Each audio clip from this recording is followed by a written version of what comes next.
Chapter 10. Letter, Dr. Seward to Honourable Arthur Holmwood, 6th of September. My dear Art, my news today is not so good. Lucy this morning had gone back a bit. There is, however, one good thing which has arisen from it. Mrs. Westenra was naturally anxious concerning Lucy, and has consulted me professionally about her. I took advantage of the opportunity, and told her that my old master, Van Helsing, the great specialist, was coming to stay with me, and that I would put her in his charge conjointly with myself. So now we can come and go without alarming her unduly, for a shock to her would mean sudden death, and this, in Lucy's weak condition, might be disastrous to her. We are hedged in with difficulties, all of us, my poor old fellow, but, please God, we shall come through them all right. If any need, I shall write, so that, if you do not hear from me, take it for granted that I am simply waiting for news. In haste, yours ever, John Seward. Dr. Seward's Diary, 7th of September. The first thing Van Helsing said to me when we met at Liverpool Street was, "Have you said anything to our young friend, the lover of her?" "No," I said. "I waited till I had seen you, as I said in my telegram. I wrote him a letter simply telling him that you were coming, as Miss Westenra was not so well, and that I should let him know if need be." "Right, my friend," he said, "quite right. Better he not know as yet. Perhaps he shall never know. I pray so, but if it be needed, then he shall know all. And, my good friend John, let me caution you. You deal with the madmen. All men are mad in some way or the other, and inasmuch as you deal discreetly with your madmen, so deal with God's madmen too, the rest of the world. You tell not your madmen what you do, nor why you do it. You tell them not what you think. So you shall keep knowledge in its place, where it may rest, where it may gather its kind around it, and breed. You and I shall keep as yet what we know here, and here." He touched me on the heart and on the forehead, and then touched himself the same way. "I have for myself thoughts at the present. Later I shall unfold to you." "Why not now?" I asked. "It may do some good. We may arrive at some decision." He stopped and looked at me, and said, "My friend John, when the corn is grown, even before it has ripened, while the milk of its mother earth is in him, and the sunshine has not yet begun to paint him with his gold, the husbandman he pull the ear, and rub him between his rough hands, and blow away the green chaff, and say to you, 'Look, he's good corn, he will make a good crop when the time comes.'" I did not see the application, and told him so.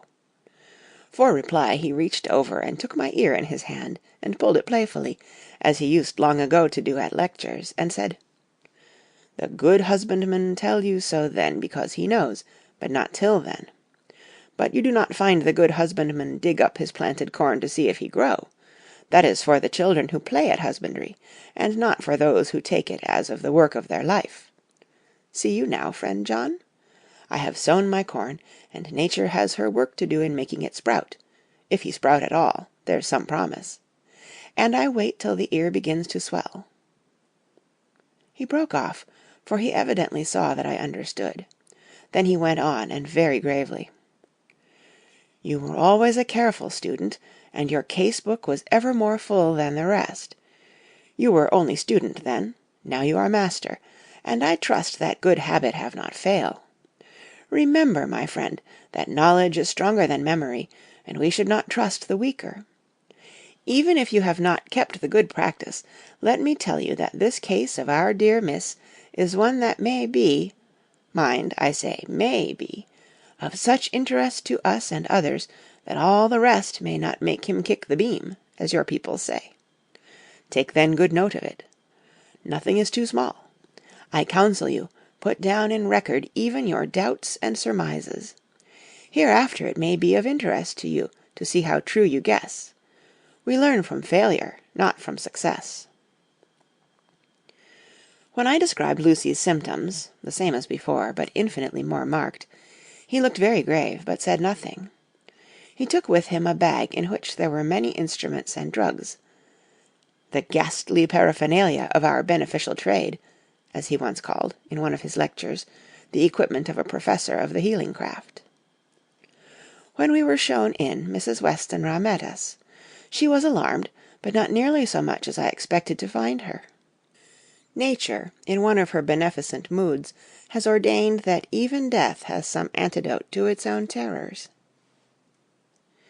Here, in a case where any shock may prove fatal, matters are so ordered that, from some cause or other, the things not personal, even the terrible change in her daughter, to whom she is so attached, do not seem to reach her.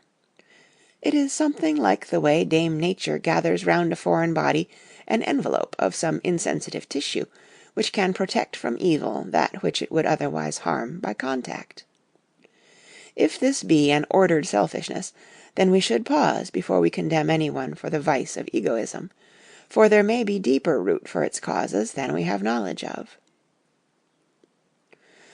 I used my knowledge of this phase of spiritual pathology, and laid down a rule that she should not be present with Lucy, or think of her illness more than was absolutely required. She assented readily, so readily that I saw again the hand of nature fighting for life. Van Helsing and I were shown up to Lucy's room. If I was shocked when I saw her yesterday, I was horrified when I saw her today. She was ghastly, chalkily pale. The red seemed to have gone even from her lips and gums, and the bones of her face stood out prominently. Her breathing was painful to see or hear. Van Helsing's face grew set as marble, and his eyebrows converged till they almost touched over his nose. Lucy lay motionless, and did not seem to have strength to speak, so for a while we were all silent. Then Van Helsing beckoned to me, and we went gently out of the room. The instant we had closed the door, he stepped quickly along the passage to the next door, which was open. Then he pulled me quickly in with him and closed the door. "My God!" he said, "this is dreadful. There is no time to be lost. She will die for sheer want of blood to keep the heart's action as it should be. There must be transfusion of blood at once. Is it you or me?" "I am younger and stronger, Professor. It must be me." "Then get ready at once. I will bring up my bag. I am prepared." I went downstairs with him, and as we were going there was a knock at the hall door. When we reached the hall, the maid had just opened the door, and Arthur was stepping quickly in. He rushed up to me, saying in an eager whisper, "Jack, I was so anxious. I read between the lines of your letter, and have been in an agony. The Dad was better, so I ran down here to see for myself. Is not that gentleman Dr. Van Helsing? I am so thankful to you, sir, for coming." When first the Professor's eye had lit upon him, he had been angry at his interruption at such a time. But now, as he took in his stalwart proportions, and recognized the strong young manhood which seemed to emanate from him, his eyes gleamed. Without a pause, he said to him gravely as he held out his hand, "Sir, you have come in time. You are the lover of our dear Miss. She is bad, very, very bad. Nay, my child, do not go like that." For he suddenly grew pale and sat down in a chair, almost fainting. "You are to help her. You can do more than any that live, and your courage is your best help." "What can I do?" asked Arthur hoarsely. "Tell me, and I shall do it. My life is hers, and I would give the last drop of blood in my body for her." The Professor has a strongly humorous side, and I could from old knowledge detect a trace of its origin in his answer. "My young sir, I do not ask so much as that. Not the last." "What shall I do?" There was fire in his eyes, and his open nostril quivered with intent. Van Helsing slapped him on the shoulder. "Come," he said, "you are a man, and it is a man we want. You are better than me, better than my friend John." Arthur looked bewildered, and the Professor went on by explaining in a kindly way. "Young Miss is bad, very bad. She wants blood, and blood she must have or die. My friend John and I have consulted, and we are about to perform what we call transfusion of blood, to transfer from full veins of one to the empty veins which pine for him. John was to give his blood, as he is the more young and strong than me." Here Arthur took my hand, and wrung it hard in silence. "But Now you are here, you are more good than us, old or young, who toil much in the world of thought. Our nerves are not so calm, and our blood not so bright than yours." Arthur turned to him and said, "If you only knew how gladly I would die for her, you would understand." He stopped, with a sort of choke in his voice. "Good boy," said Van Helsing. "In the not so far off, you will be happy that you have done all for her you love. Come now, and be silent. You shall kiss her once before it is done, but then you must go, and you must leave at my sign. Say no word to Madame. You know how it is with her. There must be no shock. Any knowledge of this would be one. Come." We all went up to Lucy's room. Arthur, by direction, remained outside. Lucy turned her head and looked at us, but said nothing. She was not asleep, but she was simply too weak to make the effort. Her eyes spoke to us, that was all. Van Helsing took some things from his bag and laid them on a little table out of sight. Then he mixed a narcotic, and coming over to the bed, said cheerily, "Now, little miss, here is your medicine. Drink it off like a good child. See, I lift you so that to swallow is easy. Yes." She had made the effort with success. It astonished me how long the drug took to act. This, in fact, marked the extent of her weakness. The time seemed endless until sleep began to flicker in her eyelids. At last, however, the narcotic began to manifest its potency, and she fell into a deep sleep.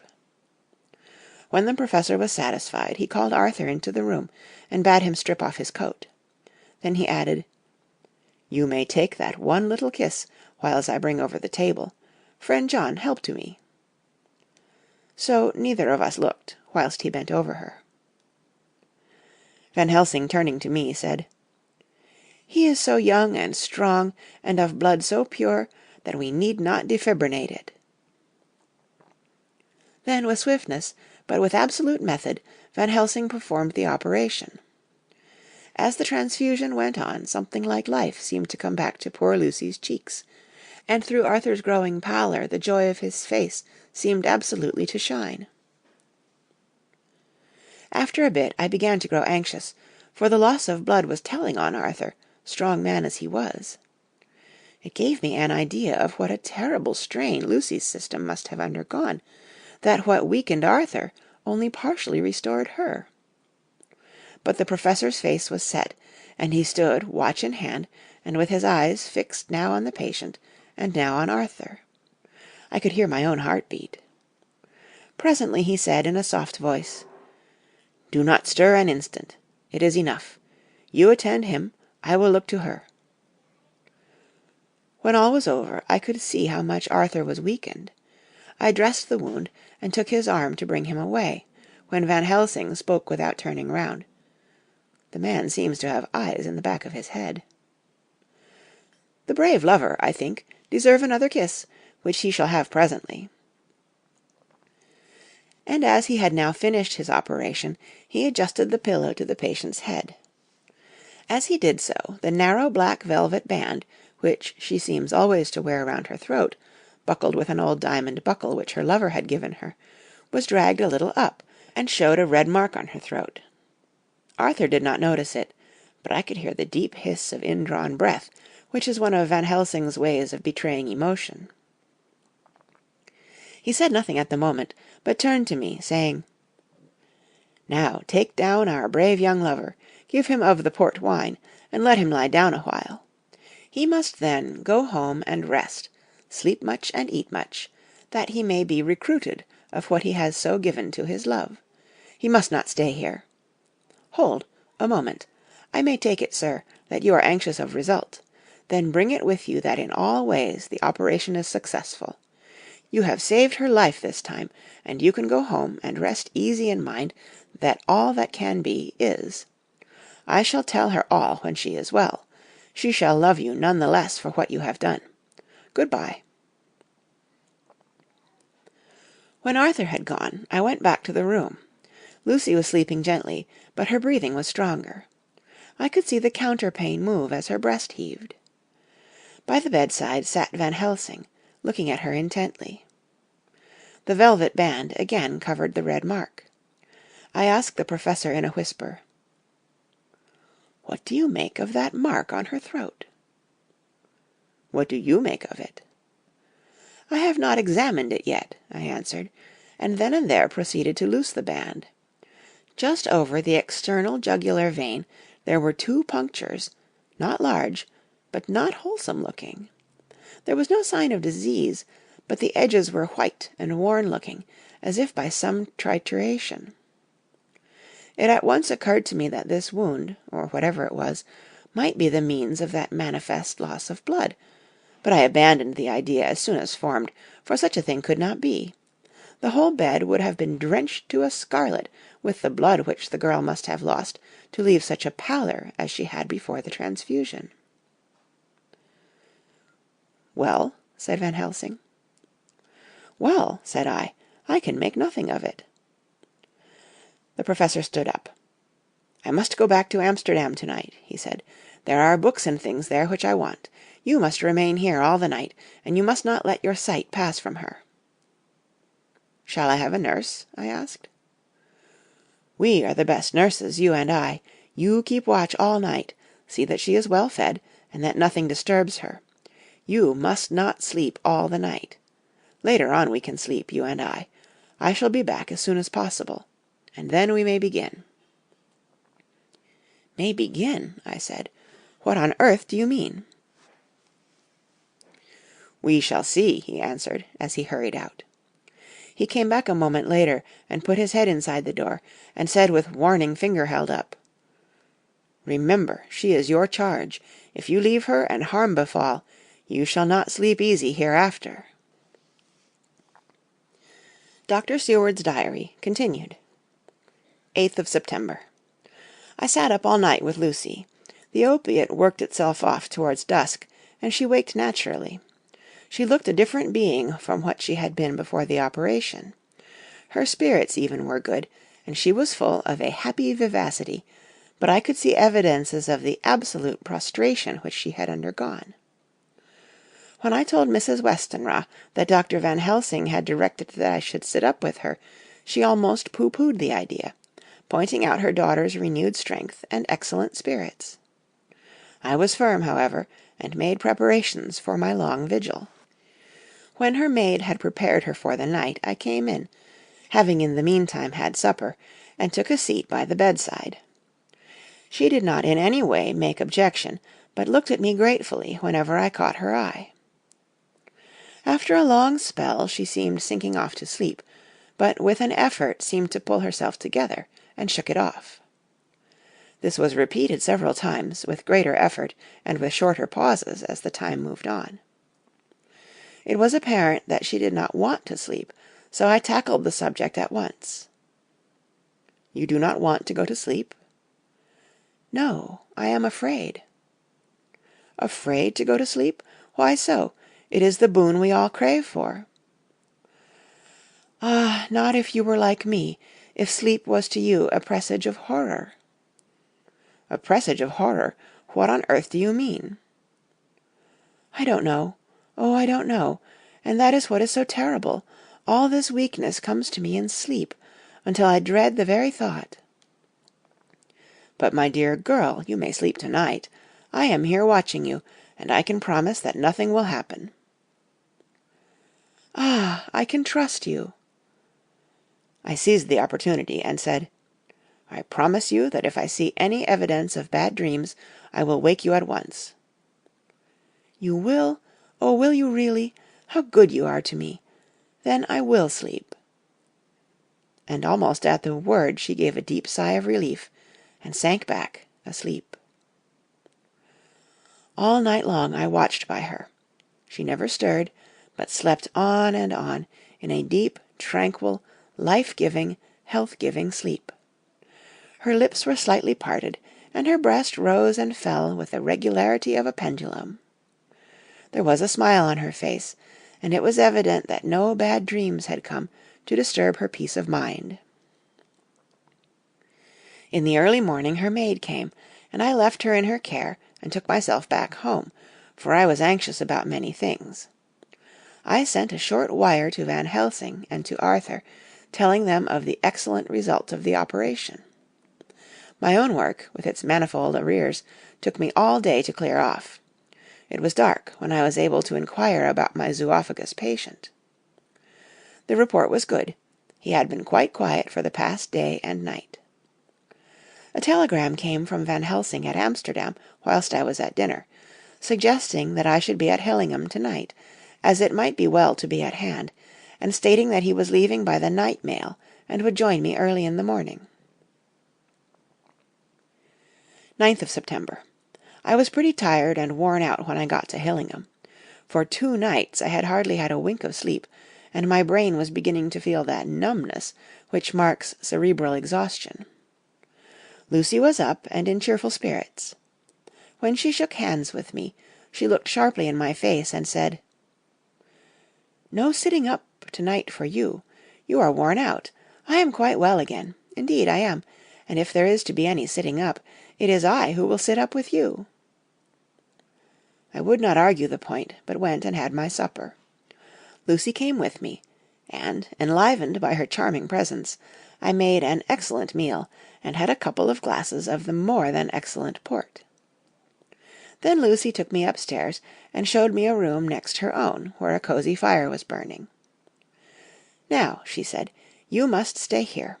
I shall leave this door open, and my door too. You can lie on the sofa, for I know that nothing would induce any of you doctors to go to bed whilst there is a patient above the horizon. If I want anything, I shall call out, and you can come to me at once." I could not but acquiesce, for I was dog-tired, and could not have sat up had I tried. So, on her renewing her promise to call me if she should want anything, I lay on the sofa, and forgot all about everything. Lucy Westenra's Diary, 9th of September. I feel so happy tonight. I have been so miserably weak that to be able to think and move about is like feeling sunshine after a long spell of east wind out of a steel sky. Somehow Arthur feels very, very close to me. I seem to feel his presence warm about me. I suppose it is that sickness and weakness are selfish things, and turn our inner eyes and sympathy on ourselves, whilst health and strength give love rein, and in thought and feeling he can wander where he wills. I know where my thoughts are, if only Arthur knew. My dear, your ears must tingle as you sleep, as mine do waking. Oh, the blissful rest of last night! How I slept, with that dear, good Dr. Seward watching me. And to-night I shall not fear to sleep, since he is close at hand, and within call. Thank everybody for being so good to me. Thank God. Good night, Arthur. Dr. Seward's Diary, 10th of September. I was conscious of the Professor's hand on my head, and started awake all in a second. That is one of the things that we learn in an asylum, at any rate. "And how is our patient?" "Well, when I left her, or rather when she left me," I answered. "Come, let us see," he said, and together we went into the room. The blind was down, and I went over to raise it gently, whilst Van Helsing stepped, with his soft cat-like tread, over to the bed. As I raised the blind, and the morning sunlight flooded the room, I heard the Professor's low hiss of inspiration, and, knowing its rarity, a deadly fear shot through my heart. As I passed over, he moved back, and his exclamation of horror, "Gott im Himmel!" needed no enforcement from his agonized face. He raised his hand and pointed to the bed, and his iron face was drawn and ashen white. I felt my knees begin to tremble. There, on the bed, seemingly in a swoon, lay poor Lucy, more horribly white and wan-looking than ever. Even the lips were white, and the gums seemed to have shrunken back from the teeth, as we sometimes see in a corpse after a prolonged illness. Van Helsing raised his foot to stamp in anger, but the instinct of his life and all the long years of habit stood to him, and he put it down again softly. "Quick," he said, "bring the brandy." I flew to the dining-room, and returned with the decanter. He wetted the poor white lips with it, and together we rubbed palm and wrist and heart. He felt her heart, and after a few moments of agonizing suspense, said, "It is not too late. It beats, though but feebly. All our work is undone. We must begin again. There is no young Arthur here now. I have to call on you yourself this time, friend John." As he spoke he was dipping into his bag, and producing the instruments for transfusion. I had taken off my coat and rolled up my shirt-sleeve. There was no possibility of an opiate just at present, and no need of one, and so, without a moment's delay, we began the operation. After a time, it did not seem a short time either, for the draining away of one's blood, no matter how willingly it be given, is a terrible feeling. Van Helsing held up a warning finger. "Do not stir," he said, "but I fear that with growing strength she may wake, and that would make danger, oh, so much danger. But I shall precaution take. I shall give hypodermic injection of morphia." He proceeded then, swiftly and deftly, to carry out his intent. The effect on Lucy was not bad, for the faint seemed to merge subtly into the narcotic sleep. It was with a feeling of personal pride that I could see a faint tinge of color steal back into the pallid cheeks and lips. No man knows, till he experiences it, what it is to feel his own life-blood drawn away into the veins of the woman he loves. The professor watched me critically. "That will do," he said. "Already?" I remonstrated. "You took a great deal more from art." To which he smiled a sad sort of smile, as he replied, "He is her lover, her fiancé. You have work, much work, to do for her and for others, and the present will suffice." When we stopped the operation, he attended to Lucy, whilst I applied digital pressure to my own incision. I laid down, whilst I waited for his leisure to attend me, for I felt faint and a little sick. By and by he bound up my wound, and sent me downstairs to get a glass of wine for myself. As I was leaving the room, he came after me, and half whispered, "Mind, nothing must be said of this. If our young lover should turn up unexpected, as before, no word to him. It would at once frighten him and enjealous him too. There must be none. So." When I came back, he looked at me carefully, and then said, "You are not much the worse. Go into the room and lie on your sofa and rest a while, then have much breakfast, and come here to me." I followed out his orders, for I knew how right and wise they were. I had done my part, and now my next duty was to keep up my strength. I felt very weak, and in the weakness lost something of the amazement at what had occurred. I fell asleep on the sofa, however, wondering over and over again how Lucy had made such a retrograde movement, and how she could have been drained of so much blood, with no sign anywhere to show for it. I think I must have continued my wonder in my dreams, for, sleeping and waking, my thoughts always came back to the little punctures in her throat, and the ragged, exhausted appearance of their edges, tiny though they were. Lucy slept well into the day, and when she woke she was fairly well and strong, though not nearly so much so as the day before. When Van Helsing had seen her, he went out for a walk, leaving me in charge, with strict injunctions that I was not to leave her for a moment. I could hear his voice in the hall, asking the way to the nearest telegraph office. Lucy chatted with me freely, and seemed quite unconscious that anything had happened. I tried to keep her amused and interested. When her mother came up to see her, she did not seem to notice any change whatever, but said to me gratefully, "We owe you so much, Dr. Seward, for all you have done, but you really must now take care not to overwork yourself. You are looking pale yourself. You want a wife to nurse and look after you a bit, that you do." As she spoke, Lucy turned crimson, though it was only momentarily, for her poor wasted veins could not stand for long such an unwonted drain to the head. The reaction came in excessive pallor as she turned imploring eyes on me. I smiled and nodded and laid my finger on my lips. With a sigh, she sank back amid her pillows. Van Helsing returned in a couple of hours, and presently said to me, "Now, you go home, and eat much and drink enough. Make yourself strong. I stay here tonight, and I shall sit up with little miss myself. You and I must watch the case, and we must have none other to know. I have grave reasons. No, do not ask them. Think what you will. Do not fear to think even the most not probable. Good night." In the hall, 2 of the maids came to me, and asked if they or either of them might not sit up with Miss Lucy. They implored me to let them, and when I said it was Dr. Van Helsing's wish that either he or I should sit up, they asked me quite piteously to intercede with the "foreign gentleman." I was much touched by their kindness. Perhaps it is because I am weak at present, and perhaps because it was on Lucy's account that their devotion was manifested, for over and over again have I seen similar instances of woman's kindness. I got back here in time for a late dinner, went my rounds, all well, and set this down whilst waiting for sleep. It is coming. 11th of September.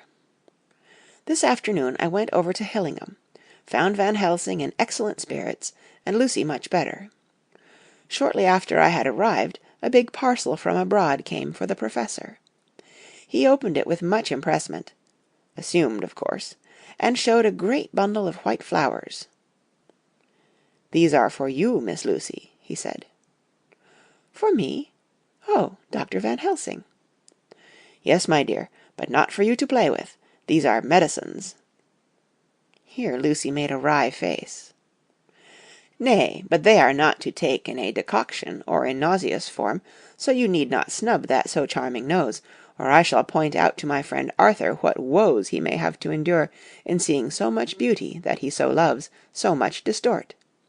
Aha, my pretty miss, that bring the so nice nose all straight again. This is medicinal, but you do not know how. I put him in your window, I make pretty wreath, and hang him round your neck, so that you sleep well. Oh yes, they like the lotus flower, make your trouble forgotten. It smells so like the waters of Lethe, and of that fountain of youth that the conquistadores sought for in the Floridas, and find him all too late." Whilst he was speaking, Lucy had been examining the flowers and smelling them. Now she threw them down, saying, with half laughter, half disgust, "Oh, Professor, I believe you are only putting up a joke on me. Why, these flowers are only common garlic." To my surprise, Van Helsing rose up and said with all his sternness, his iron jaw set, and his bushy eyebrows meeting, "No trifling with me, I never jest. There is grim purpose in all I do, and I warn you that you do not thwart me. Take care, for the sake of others if not for your own." Then, seeing poor Lucy scared, as she might well be, he went on more gently, "Oh, little miss, my dear, do not fear me. I only do for your good, but there is much virtue to you in those so common flowers. See, I place them myself in your room. I make myself the wreath that you are to wear, but hush, no telling to others that make so inquisitive questions. We must obey, and silence is part of obedience, and obedience is to bring you strong and well into loving arms that wait for you. Now sit still a while. Come with me, friend John, and you shall help me deck the room with my garlic, which is all the way from Haarlem, where my friend Vanderpool raise herb in his glasshouses all the year. I had to telegraph yesterday, or they would not have been here." We went into the room, taking the flowers with us. The Professor's actions were certainly odd, and not to be found in any pharmacopoeia that I ever heard of. First he fastened up the windows and latched them securely. Next, taking a handful of the flowers, he rubbed them all over the sashes, as though to ensure that every whiff of air that might get in would be laden with the garlic smell. Then with the wisp he rubbed all over the jamb of the door, above, below, and at each side, and round the fireplace in the same way. It all seemed grotesque to me, and presently I said, "Well, Professor, I know you always have a reason for what you do, but this certainly puzzles me. It is well we have no skeptic here, or he would say that you were working some spell to keep out an evil spirit." "Perhaps I am," he answered quietly, as he began to make the wreath which Lucy was to wear round her neck. We then waited whilst Lucy made her toilet for the night, and when she was in bed he came and himself fixed the wreath of garlic round her neck. The last words he said to her were, "Take care you do not disturb it, and even if the room feel close, do not to-night open the window or the door." "I promise," said Lucy, "and thank you both 1,000 times for all your kindness to me. Oh, what have I done to be blessed with such friends?" As we left the house in my fly, which was waiting, Van Helsing said, "To-night I can sleep in peace, and sleep I want. 2 nights of travel, much reading in the day between, and much anxiety on the day to follow, and a night to sit up without a wink. To-morrow in the morning early you call for me, and we come together to see our pretty miss, so much more strong for my spell which I have work. Ho, ho!" He seemed so confident that I, remembering my own confidence 2 nights before, and with the baneful result, felt awe and vague terror. It must have been my weakness that made me hesitate to tell it to my friend, but I felt it all the more, like unshed tears. End of chapter 10.